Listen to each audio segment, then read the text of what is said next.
We all know foodflation has taken over lately and the cost of groceries has gone up. As the primary grocery shopper and a mom to a 3-year-old, I'm going to share how I've reduced my grocery expenses even while living in an expensive city. Hey guys, welcome back to the channel. I'm your host, Justine. I'm a personal finance educator and enthusiast and a grocery shopper.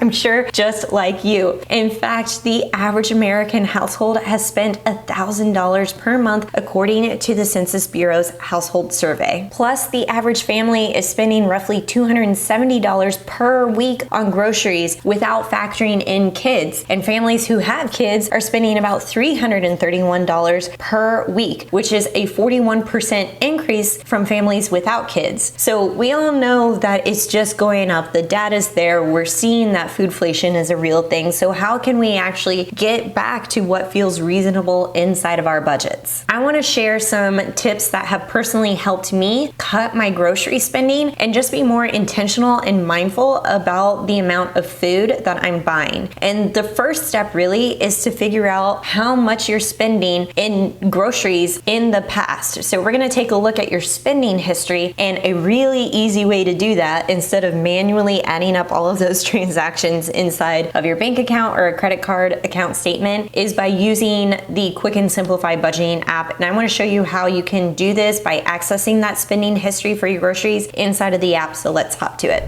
So when you log on to your Quicken Simplifi app, you definitely want to make sure that the accounts that you are spending from for groceries is included and linked inside of your account. That's what's going to make this so fast and easy. What you're going to do is you're going to hover over this left-hand menu, and then you're going to click on reports, and then it's going to automatically start with your spending report. And what I want to do is I want to see a breakdown by category, and then I want to click on filters, and then under categories I want to search for groceries, select, and apply. And right now the date range is for this particular month, but I want to see a history of the last 3 months of spending inside of my grocery spending. So right now it's telling me from February 1st through mid-April that I spent a total of $1,367 on grocery spending. I can actually even go further back and take a look at the last 6 months of spending, and it's going to show me that I've spent $3,200 in the last 6 months on grocery related expenses. If I scroll down to the bottom, you can see the transaction history of all the different types of places that I went to the grocery store. You're going to see some of these grayed out. And this is the cool thing about Simplifi, is that if you made a grocery related purchase while on vacation, for example, this is why Stater Brothers has been grayed out and excluded from the spending, because I'm not counting it as part of my regular grocery budget. It was part of shopping for a vacation, so I've actually grayed that out. I'm going to scroll back up here to the top because right now it's showing this pie chart, but I can actually change this to a bar chart, and then instead of looking at the total, I want to see what this looks like over time. So when I select over time, I can actually see a month by month breakdown of exactly how much I've spent on groceries every single month. So you can see November was a really high month for me, which makes sense, it's Thanksgiving, and then December was a lower month for me because I was actually traveling and away from home during the December month. Now I can take a look at January, February, and March, which were actually relatively normal months for me. So if I was to go back to, let's take a look at, I can even include a specific date range. So in order to keep your grocery budget down, you want to shop your pantry, freezer, or fridge first. Oftentimes when we're in a crunch, we just think the next best thing is to run out to the store or grab something on the way home, when really we have a lot of things already in our pantry or our freezer or fridge to make a meal. You'll want to look for things in your pantry like rice or pasta or beans, something that you can make on the fly that's also going to make a big serving. Also, your freezer can be stockpiled with different meats that you can freeze, or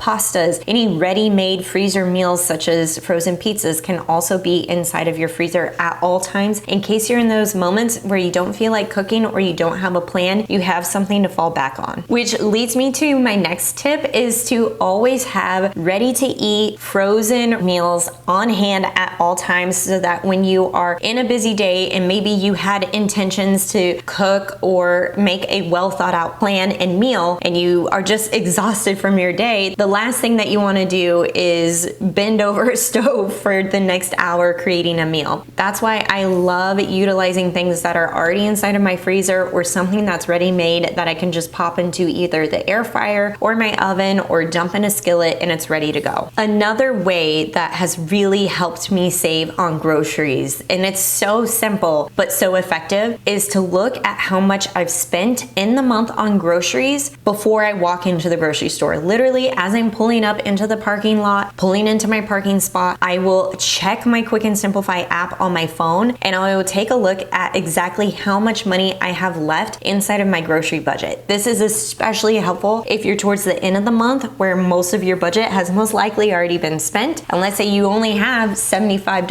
or $60 left in your budget and you need to make some meals. This can help you get more creative and look for cost-effective meals that are going to stretch you towards the end of the month. Next is to prioritize your non-negotiables. What are the things that you intentionally love to spend money on food-wise, and what are some things that you could skimp out or go on a cheaper route? I'm thinking of brand name versus the store generic of a particular food item. This works really well for canned goods. So for example, Campbell's may be the premium, whereas the Kroger store brand is the generic. Does it really matter to you what the taste looks like if it's all being dumped into a soup anyways? Do you care about the quality of ingredients in a particular food item? And not just canned goods. There are products in every aisle, from dairy to veggies to meats, at different price points, and sometimes the low-cost version of something is enough. And you'll want to consider ordering your groceries ahead of time. I think one of the biggest benefits to come out of the pandemic is the rise of pickup orders. I absolutely love this. As a busy mom, I'm constantly trying to juggle my schedule and figure out, in fact, I have a grocery store order pickup this afternoon, which makes it so easy. I can literally add things to my cart. I can easily price compare. And what is helpful about doing online ordering for grocery pickup is it helps you avoid impulse purchases that you might be making while you're navigating your shopping cart down the aisles in the grocery store. Plus, I think this just helps you scale back on the amount of food that you're buying, which helps you avoid any food waste. Next, you'll want to consider incorporating meat-free dinners. We love doing Meatless Monday. The cost of meat has just gone up dramatically. In fact, the cost of 1 pound of ground beef is now $5.13 compared to $4.77 from last year. Look for meals that incorporates a lot of legumes or beans. Maybe you do a pasta night, or maybe you incorporate a breakfast for dinner where you're creating pancakes and waffles and the occasional omelet. I think out of this list of being able to figure out what are the tips and tricks that have helped me reduce my spending over time is honestly checking that budget right before I go into the store has helped me be more mindful and doing more grocery order pickups where I'm not planning for 7 to 8 days of meals. I'm really only sticking to maybe 3 to 4 meals that I can make in bulk and then I can use as leftovers throughout the week. I'd love to know in the comments, what are your best tips for cutting and tracking your grocery budget? Let me know below. And if you want to be a responsible grocery spender, check out the Quicken Simplifi budgeting app linked below. This tool has really helped me just hone in and be intentional about my food spending for me and my family and tracking my grocery budget with ease. If you like this video, give it a big thumbs up and we'll catch you in the next video.